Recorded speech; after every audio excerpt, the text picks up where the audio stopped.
खुदावंद भला है, उसकी शफकत अब्दी है और उसकी वफादारी पुश्त दर पुश्त रहती है।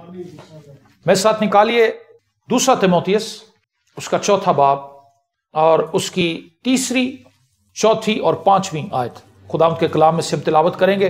2 तीमुथियुस 4 बाब और 3 ता 5 आयत खुदावंद के पाक कलाम में से हम तिलावत करेंगे।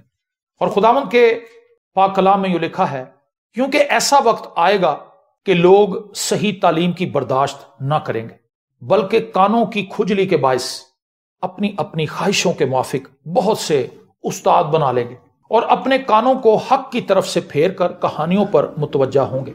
मगर तू सब बातों में होशियार रह, दुख उठा, बशारत का काम अंजाम दे, अपनी खिदमत को पूरा कर। आमीन। क्योंकि ऐसा वक्त आएगा कि लोग सही तालीम की बर्दाश्त ना करेंगे। यह लेटर पौलुस ने लिखा तीमुथियुस को, अपने शागिर्द को, और उसको अलर्ट किया, हाई अलर्ट दिया उसको। और जो कुछ पौलुस आइंदा आने वाले वक्त के लिए कह रहा है, यह पौलुस के जमाने में भी यह काम शुरू हो चुका था। पौलुस के जमाने में भी यह काम हो रहा था। कलीसियाओं के अंदर लोग सही तालीम को सुनने की बजाय, एजुकेट होने की बजाय, कलाम को सीखने की बजाय वो उन बातों की तरफ मुतवज्जा होते थे, वो उन खादमों की तरफ मुतवज्जा होते थे जो उन्हें उनकी मर्जी की बात बताते थे। हम कभी भी कामयाब नहीं हो सकते जब तक हम कलाम को अपने फायदे के लिए इस्तेमाल करें।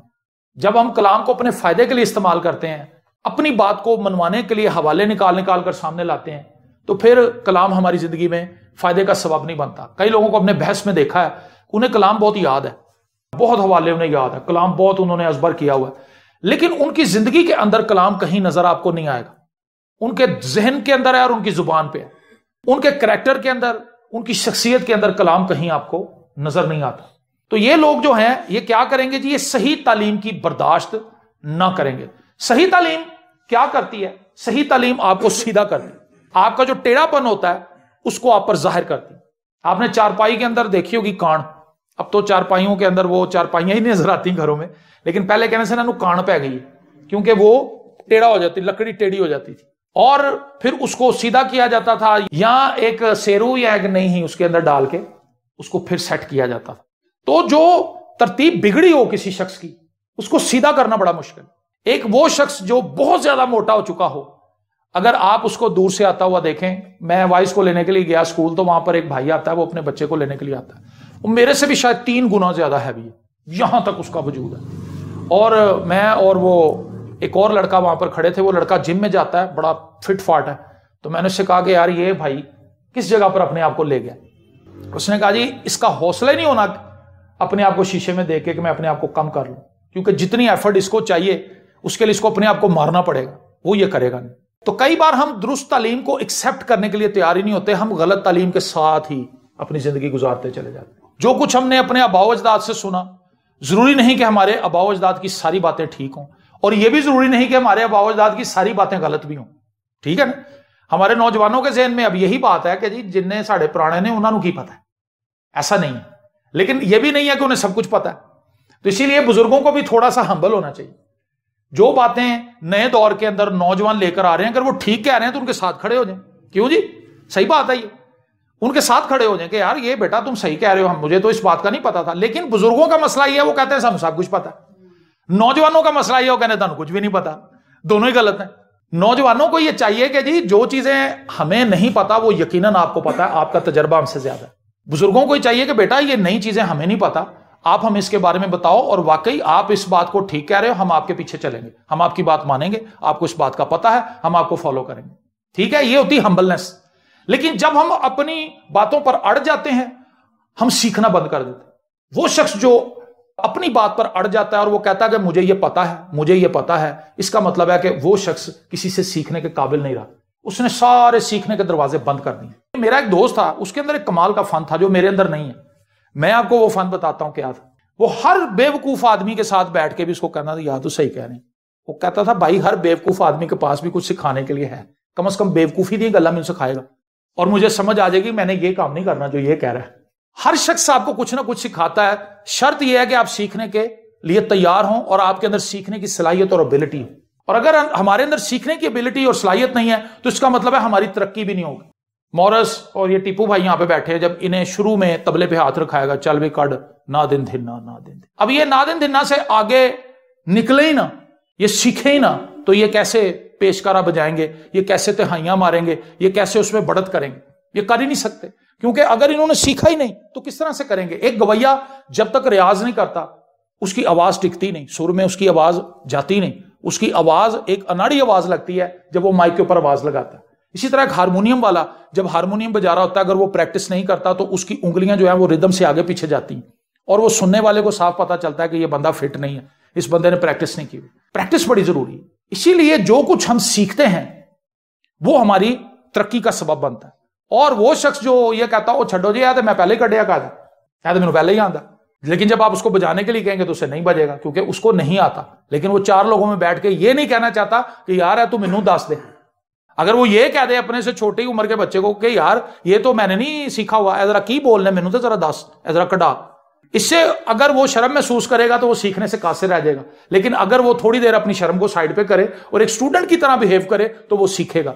और जो शख्स सीखता है वही तरक्की करता है। जो शख्स सीखना बंद कर देता है, जो अपनी बात पे अड़ जाता है कि मुझे ये पता है, मुझे ये पता है, मुझे पता है, बस फिर उसको पता ही होता है, असल में उसको कुछ भी नहीं पता होता, और फिर वो सब जगह पे बाउंस होता है, जहां भी जाता है नाकाम होता है, क्योंकि उसको कुछ भी नहीं आता। तो ये लोग क्या कर रहे हैं जी, ये सही तालीम की बर्दाश्त ही नहीं है इनमें। अगर इन्हें कोई सही कलाम सुनाएगा तो ये उसकी बात सुनेंगे नहीं, ये यहां तो चले जाएंगे उठ के, या ये उसके बाद में उसकी बैक बाइटिंग करेंगे, घरों में जाके बताएंगे कि जी जेड़ा कलाम भाई साहब ने सुनाया सी सानू अल्लाह के सुनाया। हमें किसी को लगाने की जरूरत नहीं है, जिसको लगनी है उसको आपे लग जानी। मुझे क्या जरूरत है किसी को लगाने की, मेरे पास इतना टाइम तो नहीं कि मैं हर बंदे को लगा लगा के बातें करूं। मैंने तो कलाम सुनाना है, जो इसकी कटारी में आ जाएगा उसने रगड़ा जाना, चाहे वो मैं खुद ही क्यों ना हूं। बहुत सी ऐसी बातें जब मैं उनको प्रीच कर रहा होता हूं मुझे महसूस होता है, मैं उसके लिए खुदा से कहता हूं कि खुदावंद हाँ ये बात तो आज मेरे लिए नहीं थी, मेरे अंदर ये चीज पैदा कर, मेरे लिए ऐसा कर, और खुदावंद ऐसा करता है। तो वो शख्स जो कलाम सुनने के लिए, सही तालीम सुनने के लिए बैठा रहता है, उसको ईमान से कबूल करता है, उसकी तरबियत हो जाती है, उसकी कांट छांट हो जाती है। लिखा है मेरा बाप जो बागबान है वो क्या करता है, वो उसको कुतरता है और उसको उसकी कांट छांट करता है और उसको और फ्रूट लग जाता है। अगर आप अपने बालों की साख देखें, आप अपने बालों को अगर ट्रिम करवाते रहेंगे, अगर आप बालों को छोड़ देंगे उनके हाल पे, तो आपके बाल बहुत जल्दी गिरेंगे भी और आपके बाल 2 मुंहे हो जाएंगे। ये उन लोगों के होते हैं जो बड़ी देर से कटिंग करवाते हैं, जड़ावा बन जाएगा, जुड़ जाते हैं, मलंगा जुड़ जाते हैं। लेकिन अगर आप उनको ट्रिमिंग उनकी करवाते रहेंगे तो आपके बाल जो हैं वो सेहतमंद रहेंगे, सेहतमंद रहेंगे, क्योंकि उनकी ग्रोथ होती रहेगी, उनके अंदर रिफ्रेशमेंट आती रहेगी, वो फ्रेश रहेंगे। इसी तरह से जब हम तालीम सुनते रहते हैं, सही तालीम सुनते रहते हैं, तो हमारी जो गलत चीजें हैं, गलत आदतें हैं, गलत तरजीहात हैं, वो हम पर जाहिर होती रहती हैं और हम अपनी नोक पलक संवारते रहते हैं और हम मसीह की सूरत पर ढलते जाते हैं। मैंने पहले भी आपको बताया था एक शख्स का कि वो मुजस्मा साज की दुकान के सामने बैठा था एक टी स्टॉल पे, आपको याद है वो बात? दोबारा रिपीट करता हूं इसको। वो मुजस्मा साज की दुकान के सामने बैठा था एक टी स्टॉल में और वो देख रहा था कि मुजस्मा साज कैसे काम करता है। उसने पीछे शेल्फों के अंदर बड़े खूबसूरत हाथी के और कई किस्म के मुजस्मे उसने बनाए हुए थे, ऑर्डर पे भी बनाता था, और वो अपनी हथौड़ी के साथ और अपनी छेनी के साथ लगा हुआ था, एक पत्थर को टेबल पे रख के उस पर काम कर रहा था। थोड़ी देर के बाद उसने देखा कि एक सूंड नमूदार हुई उस पत्थर में से, फिर उसकी 2 टांगे नमूदार हुई। वो बंदा चाय पीता रहा, एक कप और मंगाया, जब पूरा हाथी बन गया तो उसके पास पहुंच गया, मुजस्मा साज के पास। उसने कहा कि सर मैं बड़ी देर से आपको देख रहा हूं, मैं हैरान हूं कि एक बेतरतीब पत्थर में से आपने हाथी कैसे बाहर निकाला, ये कैसे आप करते हैं? उसने कहा जी ये मैं ऐसे करता हूं कि मैं पत्थर को देखता रहता हूं, जब मुझे हाथी उसमें से नजर आना शुरू हो जाता है तो जो चीजें हाथी की तरह नहीं है मैं उनको मैं उड़ा देता हूं, हाथी बाकी रह जाता है। ठीक है ना? तो खुदा क्या करता है, वो हमें ऊपर से जब देखता है, मुझे देखता, कहता नहीं भाई यसू की तरह नहीं है यार, जो बहुत इधर उधर चीजें चपड़ियां हैं। फिर वो अपनी कैंची लेके आता है, वो अपनी छेनी लेके आता है, अपनी थोड़ी लेके आता है, वो मुझे तराशता है और वो हम सबको मसीह यीशु की सूरत पर ढाल रहा है। आमीन। वो अजीम मुजस्मा साज है। करैक्टर जो बिल्ड करता है वो खुदा करता है। तो वो लोग जो तालीम ही सुनने नहीं आते, जो तालीम की बर्दाश्त ही अपने अंदर नहीं रखते, जो कड़वी बात को सुन के उसको बर्दाश्त ही नहीं कर सकते, वो कैसे आगे बढ़ेंगे? जितनी दवाइयां सेहत बख्श हैं वो ज्यादातर कड़वी होती है। आपने देखा होगा बच्चों को जो हम दवाइयां देते हैं, बुखार हो जाता है, गला खराब, वो सारी कड़वी दवाइयां। दवाई की नेचर यह है कि वो कड़वी होती है, लेकिन उसकी जो तासीर है वो मीठी है, क्योंकि वो हमें शिफा दे देती है। वो हमें हील कर देती है, हमें हमारी बीमारी से आजाद कर देती है, छुड़वा देती है। तो सही तालीम भी बिल्कुल ऐसे ही है। जब किसी शख्स के अंदर सही तालीम जाना शुरू होती है तो वो अपने आबाओ अजदाद की उन बुरी रविशों से किनारा कशी कर लेता है। अगर दादा शराब पीता था, बाप शराब पीता था, तो वो कहेगा कि नहीं भाई मैं शराब नहीं पीऊंगा। अगर वो गालियां बकने वाले थे तो वो गालियों को छोड़ देगा। अगर वो जुआ खेलने वाले थे तो वो जुए को छोड़ देगा। अगर वो और एक्टिविटीज के अंदर थे तो वो उनको छोड़ देगा और वो उन चीजों को अपनाएगा जो खुदा की तरफ से हैं और जिनसे खुदा को जलाल मिलता है। दाऊद ने अपने बेटे को अपने मरने से पहले सुलेमान को बुलाया। उसने कहा, ऐ मेरे बेटे सुलेमान, तू अपने बाप दाऊद के खुदा को पहचान। उसने उसको विरासत में जो चीज दी वो खुदा की पहचान थी। आमीन। उसने उसको बताया कि अगर तू उस खुदा के साथ जिसके साथ मैं चलता रहा हूं, अगर तू वफादारी के साथ उसके साथ चलेगा तो वो तेरे साथ चलता रहेगा। अगर तू उसे छोड़ देगा तो वो भी तुझे छोड़ देगा। सो उसके साथ चलते रहना बहुत जरूरी है, उसके साथ खड़े रहना बहुत जरूरी है। और लिखा है क्योंकि ऐसा वक्त आएगा कि लोग सही तालीम की बर्दाश्त ना करेंगे, बल्कि कानों की खुजली के बायस अपनी अपनी ख्वाहिशों के माफिक, जरा पादरी हमें अच्छा लगेगा हम उसी के पीछे जाएंगे। ये क्या जी, मैन फॉलोइंग। आप इंसानों को फॉलो ना करें, आप यीशु को फॉलो करें। जो बंदा आपको यीशु की बात बताता है, चाहे वो गिट्ठा है, चाहे वो लंबा है, चाहे वो काला है, चाहे वो गरीब है, चाहे वो किसी भी तरह का है, आप उसको पकड़ लें क्योंकि वो मसीह की बात बता रहा है। और अगर कोई आपको मसीह की बात नहीं बता रहा, चाहे वो देखने में कितना भी अच्छा है, कितना हलीम और कितना आपको आजिज नजर आ रहा है, उसको बिल्कुल फॉलो ना करें क्योंकि वो खतरनाक शख्स है। वो भेड़ की शक्ल के अंदर भेड़िया है, वो आपको फाड़ खाएगा। क्यों आज बहुत से ऐसे तालीम देने वाले उठ खड़े हुए हैं? क्योंकि लोगों की ये ख्वाहिश है कि उनको वो कलाम सुनाया जाए जो वो सुनना चाहते हैं। अब वो कलाम कौन सुनाएगा? वो सुनाएगा जो खादिम नहीं है। नकली सुनने वाले और नकली सुनाने वाले मंजर-ए-आम पर आ जाएंगे, उनका ढेर लग जाएगा। जो कुछ वो सुनना चाहते हैं उनको वही सुनाने के लिए आएंगे लोग जो खुद खुदा के कलाम से दूर हैं। और वो कलाम में से ऐसी ऐसी बातें निकाल के उन्हें देंगे, ऐसे ऐसे हवाले उनको निकाल के देंगे जिससे उनके कारोबार को सपोर्ट मिले। एक पादी की बात मैंने यहां तक भी सुनी, वो कहता कि देखो जी मैं पादी साहब को गया सा, मैं कहा जी मैं शराब बेचना। उन्होंने कहा देखो जो तुम दया की दे देंगे ना तो पाक हो जाते हैं पैसे। उन्हें कहा तेरा भी कारोबार चलता रहे तो मेरा भी चलता रहे। 3 पेटियां जो बेच के आएगा तो दया की भी तगड़ी ले आएगा, कोई 1500 तो नहीं ले आएगा, 1000 ही आएगा। उन्हें कलाम नहीं मोड़ देता। उससे कहा अगर तू दया की उन पैसों की ले आएगा तो फिर वो पैसे भी तेरे व्हाइट मनी बन जाएंगे, वो ब्लैक मनी नहीं रहेगी। बार बार लोग आपको पूछेंगे कुर्बानी का गोश्त हम खा सकते हैं, क्योंकि वो खाना चाहते हैं, दे वांट टू ईट। अगर वो ना खाना चाहते हैं तो मैंने आज तक किसी से नहीं पूछा, मुझे जरूरत ही नहीं है भाई, मैं कुर्बानी दे गोश्त खाना, मैं दुकान तो लैके क्यों ना खावा, मैं पूरा साल डीकदा रहा। एक बंदा मैनू कहता सर जी छोटा गोश्त असीं तां खरीद नहीं सकते, तो फिर कुर्बानी का आंदा तो फिर सर साल के बाद फिर असीं खा लैंदे आ, एडा महंगा कौन खरीदे। मैं कहा यार यह फकीरां वाली ज़हनियत है, फकीरों वाली सोच है, तो इसीलिए आपको साल के साल ही मिलता। अगर आप ये सोच रखें कि खुदावन तू मुझे दे सकता है तो आप 12 महीने खाए, ठीक है ना। तो हमारे यहां पे क्या है, हम जो कुछ सुनना चाहते हैं वो सुनाने के लिए लोग भी मौजूद हैं, वो हमें सुनाने के लिए हमारे आजू बाजू हैं, वो हमारे घरों का दरवाजा खड़का के आते हैं कि बाजी में दुआ करना है। और वो जो गलत मलत बातें, चूंकि खुद तो हमने पढ़ना नहीं होता कलाम, इसीलिए जो हमें जिधर भी लेकर जाता है हम उसके पीछे चल पड़ते हैं। कलाम मुकद्दस में लिखा है मेरे लोग अदम मार्फत की वजह से हलाक। उनकी हलाकत की वजह क्या थी? लाइल्मी, पता ही नहीं था कि कलाम क्या है। और वो शख्स अंधेरे में रहता है जो खुद कलाम मुकद्दस को नहीं पढ़ता। यह शैतान की एक बहुत बड़ी चाल है कि यार तू नहीं समझ सकता, तू इना पढ़िया लिखा नहीं, तू कलाम पढ़ेगा तो तेनू समझ कोई नहीं आनी। ये गलत बात। आप कलाम को पढ़ें और सबसे ज्यादा एफर्ट लगाएं इसको पढ़ने में, इसको सीखने में। और जब ये आपके अंदर ब्लेंड होना शुरू हो जाएगा, जब ये आपके अंदर काम करना शुरू हो जाएगा, आपको इतना लुत्फ आएगा, आप कहेंगे मजा ही आ गया, क्या बात, बहुत लुत्फ आया। क्योंकि दुनिया की सबसे खालिस चीज यही है। और शैतान क्या करता है, उनके दिलों को इतना सख्त कर देता है कि वो सही तालीम सुनने के लिए तैयार ही नहीं होते, उनके अंदर बर्दाश्त नहीं होती सही कलाम को सुनने की। वो उन बातों को सुन के खुश होते हैं जिनके अंदर गुनाह के लिए बात ना की जाए, उनके ऊपर उंगली ना उठाई जाए, उनके गुनाहों को हाईलाइट ना किया जाए, उनको अच्छा कहा जाए। सपोज एक कलाम यह है कि खुदा गुनाहगारों से मोहब्बत करता है, मेरे जीजो खुदा आपसे बहुत प्यार करता है, ये सच्ची बात। मेरे जीजो वो आपके गुनाहों को खत्म कर देना चाहता है, वो अपने बेटे यीशु के खून से आपको धो देना चाहता है, ये भी सही बात। लेकिन अगर मैं ये कहूं कि आप तौबा ना करें, कोई गल नहीं, यीशु तुहानू जानदा है, तुहाडे दिलों तो वाकिफ, ये गलत है। और आज पूरी दुनिया के अंदर एक बड़ी तादाद ऐसी है जो सिर्फ लोगों को यही कहती चली जा रही है कि खुदा बहुत मेहरबान है, खुदा बहुत मेहरबान है। ये बिल्कुल सच्ची बात है कि खुदा मेहरबान है, ये बिल्कुल ठीक बात है कि खुदा मोहब्बत है, ये बिल्कुल सही बात है कि खुदा रहम करने वाला है, ये बिल्कुल सच्ची बात है कि खुदा की मोहब्बत इतनी ज्यादा है कि उसने अपने बेटे को भेजा ताकि वो हमारे लिए कुर्बान हो जाए।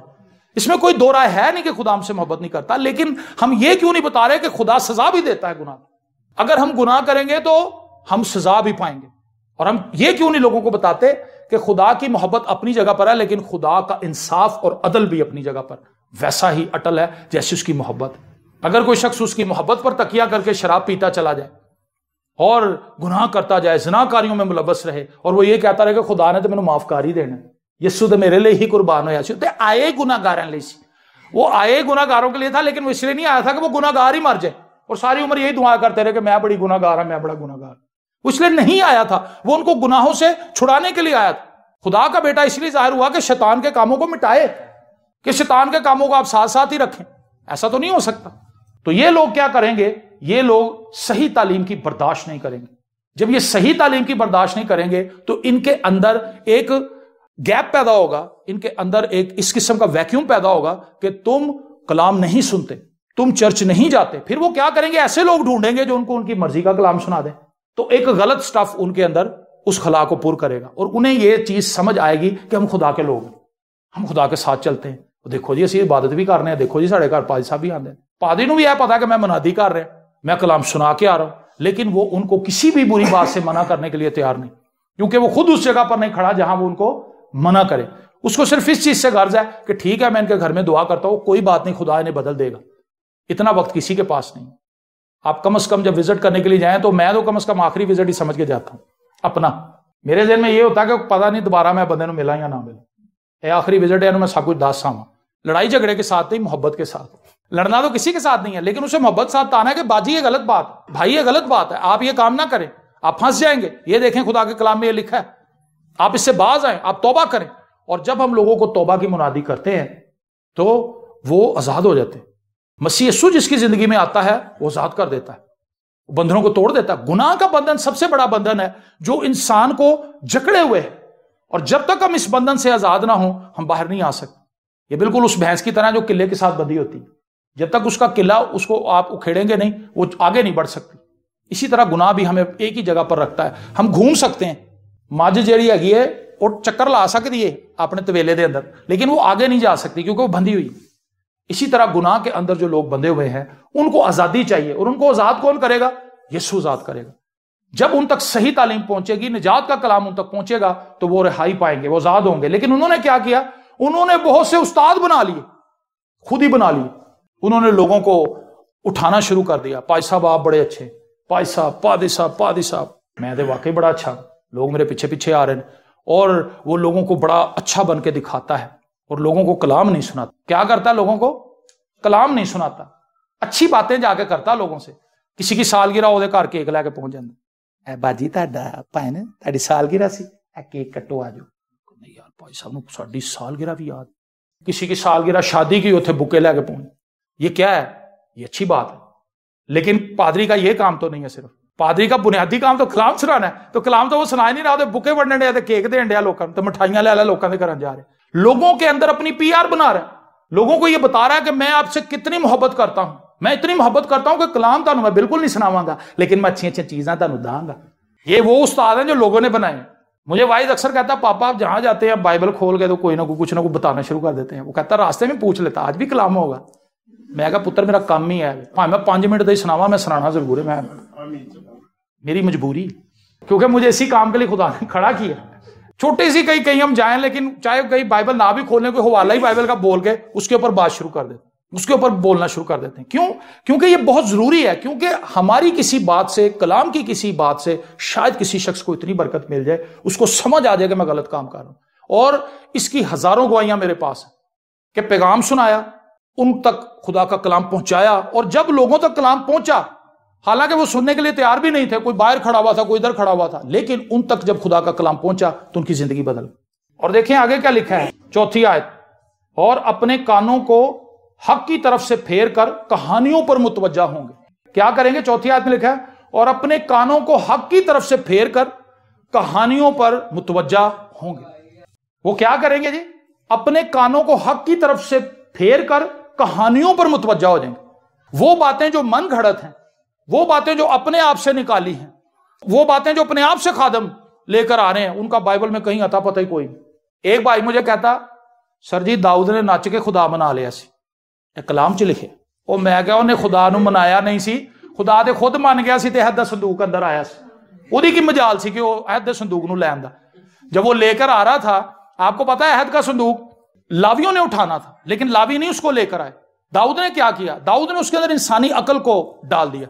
याद रखें, आप जब अपनी अकल इस्तेमाल करेंगे खुदा के कलाम को करने के लिए, क्रिसमस ट्री अपने आप में कोई बुरी चीज नहीं, लेकिन क्रिसमस ट्री कोई क्रिसमस का सिंबल नहीं है, ये क्रिसमस की पहचान नहीं है। हमारे लोग तुसी क्रिसमस नहीं तो ट्री नहीं लाया उसी तो पल दिसंबर तो ला देने, वो भाई इससे क्या, नहीं भी किसी ने लगाया तो आपने लगा लिया तो अच्छी बात है, इसका कोई रूहानियत से कोई ताल्लुक नहीं है। अगर किसी ने लगा लिया तो उसको बुरा ना कहे, लेकिन इसकी तरवीज ना करें, इसकी मुनादी ना करें, इसको कंपल्सरी ना बना दे क्रिसमस के साथ। क्रिसमस जो फादर है, जो सेंटा क्लॉज है, उसका क्रिसमस से कोई ताल्लुक नहीं है दूर दूर तक, क्योंकि बाइबल मुकद्दस में हमें कहीं भी सेंटा क्लॉज नजर नहीं आता। वहां पर चरवाहे हैं, वहां पर मजूसी हैं, वो आकर सजदा करते हैं, तारीफ करते हैं, और जो कुछ उनके पास था उन्होंने खुदावंद को दिया, ताजीम में, प्रस्तिश और सताइश की सूरत में उन्होंने दिया। सेंटा क्लॉज अगर आ भी जाता तो उसमें कोई बुराई नहीं। अगर कोई बुजुर्ग शख्स आकर टॉफियां बच्चों को दे देता, वेरी गुड, हमें से क्या एतराज हो सकता है? वो कोई बुरा काम तो नहीं कर रहा हो, कड़े चर्च से भरे सिगरेट दे रहे टॉफियां दे रहा है तो बच्चे खा ले, इसमें कोई बुराई नहीं है। तो हमने बैलेंस करना इन चीजों को। अगर आप यूरोप में देखें तो वहां पर गलियों मोहल्लों में सेंटा क्लॉज फेर रहे हैं, और वो यहां तक नीचे चले गए कि उन्होंने लड़कियों को बिकनिस पहना दी सेंटा क्लॉज की। अंदाजा करें आप, इस हद तक वो अपने ग्राफ को नीचे ले गए। चर्च का जो बुनियादी मकसद था क्रिसमस को मनाने का, वो मसीह की तारीफ करना, तमजीद करना, नजात देने को वेलकम करना, ना सिर्फ चरनी के अंदर बल्कि अपनी जिंदगी में। हमारी जिंदगी में तो यसू है नहीं, तो चरनी दे विच हर दफा सी नवा यसू लाने, उससे क्या फर्क होना? नवीं लाइटां लाने, नवीं घाह सुटने, नवीं रूह लाने, चरनी तां ही ते बनदी, लेकिन उससे फायदा क्या होगा आपको? ये डेकोरेशन है। डेकोरेशन अच्छी चीज है, आपका घर अच्छा लगेगा, यूनिक लगेगा, फर्क लगेगा। पर्दे धो के लाओगे, व्हाइट वॉश कर लोगे, नाल चरनी ते बत्तियां बालोगे, आए हुए मेहमान कहेंगे वेरी गुड, तुसी बहुत अच्छे क्रिसमस मनाने वाले हो, बहुत अच्छे, वेरी गुड। लेकिन दुआ नहीं हो रही, कलाम नहीं पढ़ा जा रहा, प्रस्तिश नहीं की जा रही, खुदा की बात नहीं मानी जा रही, तो ये कैसा क्रिसमस है? ये बुरा क्रिसमस है। और लिखा है कि वो क्या करेंगे? कहानियों पर मुतवज्जा हो जाएंगे। दाऊद की हम बात कर रहे थे कि दाऊद ने क्या किया। दाऊद ने एक खूबसूरत बैल तैयार किया, उसके ऊपर कलर किया, उसकी गाड़ी को पीछे से तैयार किया, पहियों के ऊपर बड़े खूबसूरत रंग और बड़े लाओ लश्कर के साथ उन्होंने लावियों के कंधों पे रखने की बजाय क्या किया? बैलगाड़ी के ऊपर रख अहद का संदूक। क्या खुदा को बात पसंद आई? डेकोरेशन बहुत अच्छी थी। अब इसको मिलाएं क्रिसमस ट्री के साथ और चरनी के साथ, बहुत अच्छी लग रही चीज। वो बैल भी जब आ रहा होगा, बैल भी उनको आम बैल लिया होगा, नहीं, वो मेरे ख्याल में इसराइल का सब तो तगड़ा बैल होगा, सबसे अच्छी खुराक खाता होगा, ऊंचा लंबा चगड़ा, ऐसे सींग उसके, ऐसे उसका चेहरा, ऐसे उसकी बॉडी, और वो चलता हुआ धम धम धम चला रहा। सारे लोग कह रहे वाह क्या दाऊद ने इंतजाम किया, वेरी गुड जी, भाजी बहुत अच्छा इंतजाम है ताड़ा। लेकिन उनको पता नहीं था कि होना क्या अभी, क्योंकि खुदा नाराज था। उन्होंने खुदा की वो बात जो खुदा ने बराह रास्त बताई थी अपने लोगों को कि लावियों के अलावा इसको कोई उठाए ना, लावियों के अलावा इसको कोई हाथ ना लगाए। और उन्होंने क्या किया? उजा नामी शख्स, जब बैल आगे बढ़ा तो वो थोड़ी अनबैलेंस जगह थी, वो एकदम से एक साइड पर अहद का संदूक हुआ तो वो जल्दी से भाग के आगे जाता और वो हाथ लगाता, और इस घर से कि कहीं ये उलट के नीचे ना गिर जाए। जब उजा ने उसको हाथ लगाया तो उसी जगह उसी स्पॉट पर गिर के मर गया। और जैसे ही वो मरा, पूरे पंडाल के अंदर एकदम खामोशी छा गई और सब डर गए। और दाऊद को ये बात पता चल गई कि मैंने एक बहुत बड़ी मिस्टेक की, मैंने एक बहुत बड़ी मिस्टेक की है। मिस्टेक यह की है कि मैंने खुदा की इंस्ट्रक्शंस को फॉलो नहीं की, मैंने अपनी बात, अपनी खुशी के पीछे में चला। आप देखें क्रिसमस की चीजों को लेकर, क्रिसमस की सजावट को लेकर एक इतनी बड़ी इंडस्ट्री दुनिया में बन गई कि खरबों डॉलर की इंडस्ट्री है ये। कितने डॉलर्स की जी? खरबों की, बिलियंस और ट्रिलियंस में इसका बजट है, क्योंकि इतने सेंटा क्लॉज बनते हैं फैक्ट्रियों के अंदर, इतनी टोपियां बनती हैं, इतनी लाइटें बनती हैं, इतने स्टार्स बनते हैं, बॉल्स बनते हैं और डेकोरेशन की चीजें बनती हैं। उसके पीछे रीजन क्या है? इतनी खूबसूरत चीजें बनाओ कि लोगों का ध्यान सिर्फ इन्हीं बातों पर लग जाए। लोग सजावट के पीछे भाग रहे हैं, बाजार आज भज रहे हैं, मौजे रह गए, क्रिसमस के मौजे लाल वाले लभ रहे हैं। वो यहां पे दुकानों पे तो वहां बड़े महंगे मिलते, रेड़ियां तो लभदे ने, चुक चुक के वेखदे ने, कितों को लभ जे नहीं है मैं इस्त्री करके ठीक कर लांगी, तुसीं देखो तो सही मैं कर दी। उसके बाद क्या हुआ, जब उज़ा मर गया तो फिर उन्होंने एक नया काम किया कि उन्होंने उस अहद के संदूक को उबैद दूम के घर में उसको रख दी। उबैद दूम के घर में जब वो गया तो वो ब्लेसिंग का सबब बन गया उस फैमिली के लिए। खुदा का अहद का संदूक वहां पर पहुंचा, वहां पर लोहे थी उसके अंदर मन था और हारून की लाठी थी उसके अंदर, असा था उसका। और जब वो वहां पर पहुंचा तो खुदा की ब्लेसिंग उबैद दूम पर हो गई, वो फलने फूलने लग गए। उन्होंने कहा वाह जी, कुछ माह वहां पर रहा वो। और उसके बाद फिर दाऊद दोबारा लावियों के साथ लेकर आया, और जब वो लावियों के साथ लेकर आया और अहद का संदूक किसी को कोई नुकसान नहीं पहुंचा रहा था, उस वक्त दाऊद को यह बात समझ आई कि खुदा हमसे राजी हो चुका है, क्योंकि हमने उसी तरह से अब अहद के संदूक को पकड़ा जिस तरह से खुदा चाहता था कि हम करें। और अहद के संदूक का आना इसराइल की फतहमंदी का निशान था। यह वजह थी दाऊद के नाचने की। वो मना नहीं सी रहा, खुदा मान चुका था पहले से। हमारे लोगों के लिए बड़ी गलत फहमी है कि दाऊद ने नाच के यार मनाया सी। ये हमारी तालीम नहीं है, ये बिब्लिकल तालीम नहीं है। बिब्लिकल थॉट ये है, वो प्रस्तिश कर रहा था, उसके अंदर खुशी इतनी ज्यादा थी कि खुदा का संदूक जो है, खुदा के संदूक के आने का मतलब है कि इसराइल में खुदा का जलाल वापस आ गया। आमीन। आपको पता है जब ये संदूक छिन गया था तो एली काहिन ने मरते हुए क्या कहा था, हशमत इसराइल से जाती है, और यह कह के वो गिर गया था और उसकी गर्दन टूट गई थी। उसकी बहू भी यही कहते हुए मरी थी कि हशमत इसराइल से जाती थी, क्योंकि अहद का संदूक छिन गया। अहद के संदूक को छीनना किसी के बस की बात नहीं थी। इसका मतलब है खुदा ने खुद इसराइलियों को छोड़कर उधर जाना पसंद किया था, लेकिन वहां जाके क्या उनका फायदा हुआ था? अहद का संदूक उधर जाके तबाही फैला रहा था। खुदा ने उनको बताया था कि मैं आप आया इधर, तुसी नहीं ले आए मैनू खो के, मैं आप आया तो ताड़ी वेखो इट ने इट बजाना मैं। और उनके देवता भी मुंह के बल गिरे हुए, टूट फूट गए उनके देवता भी, फना फिला कर दिया खुदा, फोड़े फिंसियां निकल आई उनको। और वो हाथ जोड़ने लगे कि अहद का संदूक जाए। पहले वो खुशी मनाते वापस ला रहे थे कि देखो इसराइल के लोगों से हम उनका अहद का संदूक छीन के ले आए हैं, देखो तुसी। खुदा ने कहा तुसी भी देखो। और फिर जब खुदा ने उनको अपना आप दिखाया तो वो माफी तलाफी पे उतर आए, ने कहा खुदा सानू माफ कर दे। और फिर उन्होंने इस तरह से किया कि बैलगाड़ी के ऊपर इसराइली सरहदों के अंदर छोड़ दिया कि आप ही कोई इसराइली इसको ले जाएगा, हम नहीं इसको हाथ लगाएंगे। और उसके अंदर उन्होंने सोने की गिल्टियां जो उनको निकली थी वो सिंबल के तौर पे उसके साथ रखी और उसको भेजा कफारे के तौर पे। तो कई कहानियां ऐसी हैं जो हमने अपने आप से ही घड़ ली। हम उन कहानियों को बड़ा पाकीज़ा बनाकर पेश करते हैं और लोग उसका यकीन करते हैं और अपने कानों को हक की तरफ से फेर कर कहानियों पर मुतवज्जा होंगे, मगर तू सब बातों में होशियार रह। ये काम होंगे, लेकिन तीमुथियुस को खुदा ने ये बात पौलुस के वसीले से बताई है कि तू होशियार रह, सब बातों में होशियार रह, दुख उठा, बिशारत का काम अंजाम दे, अपनी खिदमत को पूरा कर। यह मेरी और आपकी ड्यूटी है, यह मेरा और आपका काम है। हमने होशियार रहना है। कई किस्म की गलत चीजें आपके सामने आएंगी, लेकिन आप उनको कैसे पहचानेंगे? सपोज मैं एक गत्ता काट के लाता हूं, 500 के नोट के ऊपर 500 का नोट रख के उसके ऊपर गत्ते से निशान लगा के उसको कैंची से काट के लाता हूं, उसके ऊपर 500 ऊपर लिखता हूं, 500 नीचे लिखता हूं। तो अपने हथ वाली कायदे आज़म की तस्वीर बना के तो मैं दानियल को लैना, मैं कहना ला बेटा 500 रुपया तेरा क्रिसमस। दानियल देखने कहा भाजी गत्ता दे रहे है, नोट तो नहीं है, तो गत्ता है। दानियल को भी पता है ये गत्ता है जो मेरे पास ले गया, नोट तो नहीं। सही और गलत तालीम में फर्क कौन कर सकेगा? जिसको सही तालीम का पता है। जिसको सही तालीम का पता नहीं है उसके लिए तो सभी आमीन है, उसके लिए तो सभी आमीन। एक बंदा था, वो मिट्टी खोदता था और उसको लाल मिल गया, मिट्टी में से कमियार सी। उसने क्या किया, उसको समझ ना आई, उन्हें क्या कि शायद उन्हें कहा यार है मेरे खोते का गाना बन जाएगा। उन्हें डोरी लाई रस्ते चो, खोते के गले च बन दी।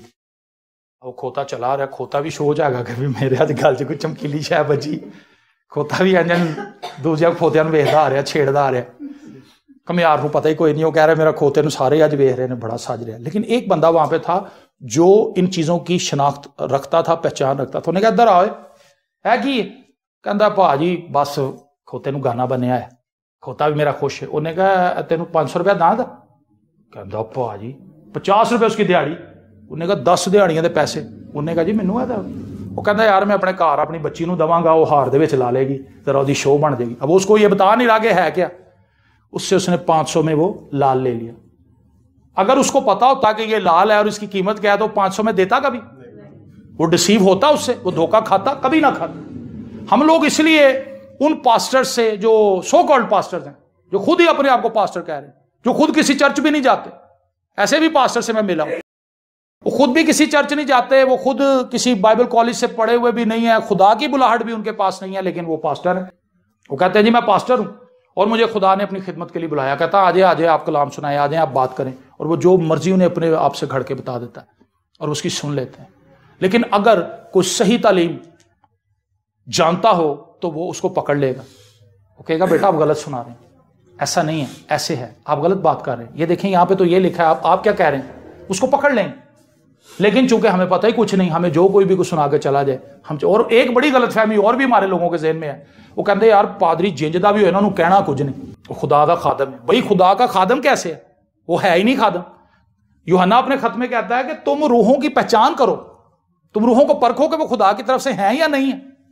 तो ये परख जब आपको हो गई है वो खादम नहीं है, तो बाइबल चाहे उसके हाथ में, आप बाइबल को थोड़ा कुछ कह रहे हैं, आप तो उस बंदे को कह रहे हैं कि दोबारा ना आए, आप तो उस बंदे से मुखातिब है। बाइबल में कहते तो आपके घर में पहले से मौजूद है, आप उससे कहेंगे भाईजान तुसी साढ़े घर नहीं आना। हमारे घर में हमारे खादिम आते हैं, पास्टर आते हैं, जिस चर्च में हम जाते हैं वो हमारे घर में विजिट करते हैं, वो हमारे घर में आकर दुआ करते हैं। सो आपने अगर चाय पीनी है मसीह मोहब्बत में, आप आए, आप हमारे साथ चाय पिए, मैं आपके लिए दुआ कर देता हूं। जे तुसी दुआ नहीं करानी तो खाली चाह पी के बिस्किट खा के तुसी अपने घर जा सकते। God bless you. जब 2-4 घरों में उसको ये बात सुनने को मिलेगी तो कहेगा नहीं हूं मैं कल तो काम ते ही जावा, ए काम ते मेरा फ्लॉप हो गया है ना। लेकिन हम उसको काम दिए ही जा रहे हैं। ए मेरी भैन ले भी जरा आ जाओ उन्होंने नाल ही अपने भैन के घर भी वाड़ देंगे, वो खुद ਉਹਦੀ मशहूरी कर रहे, वो अगों ਨੂੰ अपनी खाला के घर लै जाते, पूरा टब्बर ਉਹਨੂੰ घुमा देंगे। वो कहता लो जी मेरे काफी बन गए ने क्लाइंट, मैं हुण हर हफ्ते इन्हां दे घर आवांगा, कितों 100 फड़ांगा, कितों 500 फड़ांगा, कितों 200 फड़ांगा, काम सैट हो जाएगा। लो जी, लोग सही तालीम की बर्दाश्त ना करेंगे बल्कि कानों की खुजली के बायस अपनी अपनी ख्वाहिशों के मुआफिक बहुत से उस्ताद बना लेंगे और अपने कानों को हक की तरफ से फेर कर कहानियों पर मुतवज्जा होंगे। मगर तू सब बातों में होशियार है। मेरे अजीजों, मुझे और आपको होशियार रहने की जरूरत है। और होशियार आप उस वक्त होंगे जब आप खुद कलाम को पढ़ेंगे, जब आप कलाम को सीखेंगे, जब आप एफर्ट लगाएंगे कलाम को। ये कोई ऐसी चीज नहीं कि समझ ना आए, खुदा तो खुद चाहता है कि मेरे बेटों को कलाम आ जाए। कोई ऐसी बात भी है कि बाप कहेगा जी मैं नहीं तेनों दसनी, बेटा अगर संजीदा हो, वाइज अगर मुझे कुछ कहेगा पापा जी ये बात मुझे बताएं और मुझे नजर आए कि संजीदा है बात सीखने में, मैं हर एफर्ट लगाऊंगा, हर कुलिया इस्तेमाल करूंगा कि इसको बात समझ आ जाए, क्योंकि ये सीखना चाहता है। इसी तरह से जब खुदा का कोई बेटा या बेटी कलाम को सीखने का ख्वाहिशमंद होता है, खुदा उसके लिए ऐसे ऐसे वसीले बनाता है कि वो कलाम को सीख सके। लेकिन जब उसका दिल कलाम को सीखने के लिए खालिस नहीं होता तो फिर उसके पास वो लोग आते हैं जो उसको गुमराह कर देते हैं, जो उसको भटका देते हैं, जो उसको बेराह कर देते हैं, इधर उधर ले जाते हैं और वो भटक जाता है। और फिर जब बहुत दूर चला जाता है तो उसको एहसास होता है जैसे मुशर्रफ बेटा बहुत दूर चला गया था अपने बाप से, और फिर जब सब कुछ उसका उजड़ गया फिर उसे होश आई, तो वो उसको ये बात सिखाता है कि तू सब बातों में होशियार रह, अपने मेल मिलाप में, अपनी बातचीत में, अपने सुनने में, अपने देखने में, अपने इरादों में, अपने जज्बात एहसासात महसूसात में, सब चीजों में तू होशियार रह। कोई ऐसा ख्याल तेरे ज़हन में ना आ जाए जो बुरा हो, कोई ऐसी चीज देखता ना रहे जो तेरे लिए नुकसानदेह हो, कोई ऐसी बातें ना सुनता रहे जो नुकसानदेह हो, कुछ ऐसी बातें मुंह से ना बोलता रहे, कुछ ऐसी चीजें खाता ना रहे, पीता ना रहे जो तेरे लिए नुकसानदेह। सब चीजों में, सब बातों में क्या कहता जी, होशियार रहे, दुख उठा। अगर आप सब बातों में होशियार रहेंगे तो आपको दुख उठाना पड़ेगा। अगर आप सब बातों में होशियार रहेंगे तो आपको दुख उठाना पड़ेगा। चुगलियां जिथे हो रही उतो तुहानू उठना पैना, जिथे बोतल खोली तुहानू उतो उठना पैना, ठीक है ना। जिथे सिगरेट पी के कहता भाजी पीनी जाए तुहानू कहना यार तू उधर हो जा।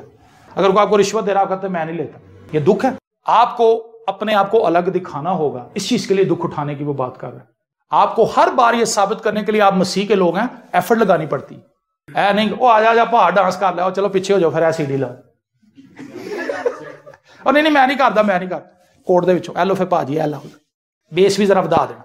फिर वो आप लगा है, सारे कह रहे पहले तो नच नहीं सी रहा, तो हुण अपनी सीडी कढ़ के दे रहे, हुण तो सीडी नहीं रही, USB आ गई। मगर तू सब बातों में होशियार रह, दुख उठा, बशारत का काम अंजाम दे।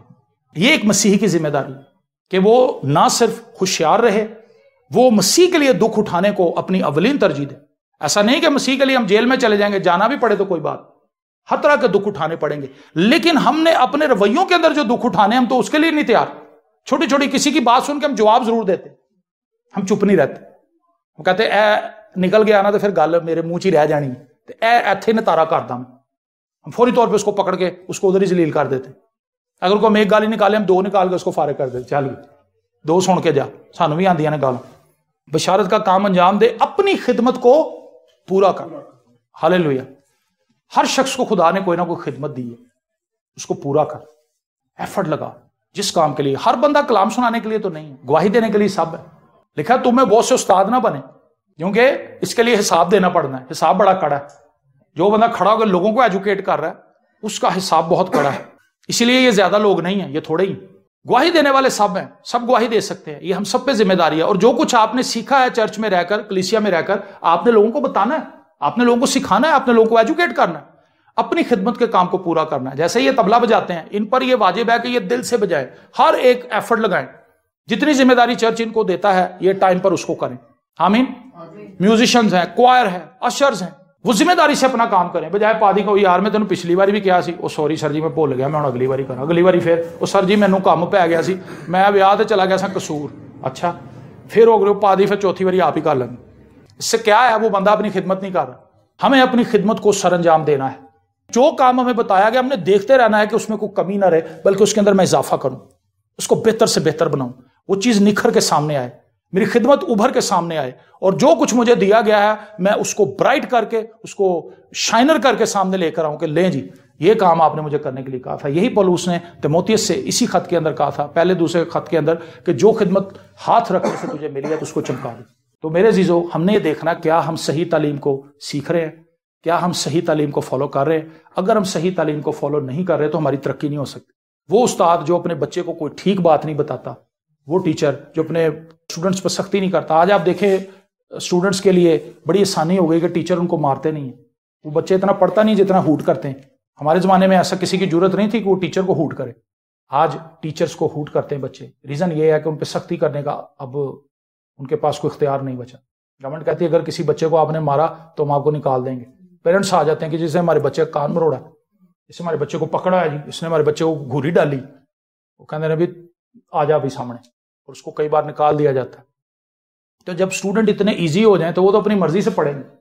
इसी तरह से कुछ मसीही भी बड़े इजी हैं, कहते हैं जी बस कोई गल नहीं, मैं अगले संडे चले जाऊंगी, तुसी जाओ मैं अगले संडे, तुसी जाओ मैं उस तो भी अगले संडे, तुसी जाओ मैं, बस सब तुसी समझ देते आई हो। ईजी है, दुआ कर रहे हैं कोई बात, कलाम पढ़ रहे हैं कोई मसला नहीं। हम इतने लाडले बन चुके हैं। मां जगारी पुत्र उठ, कहता तुसी जा रहे हो ना तो मैनू तो ना हिलाओ, जाओ तुसी।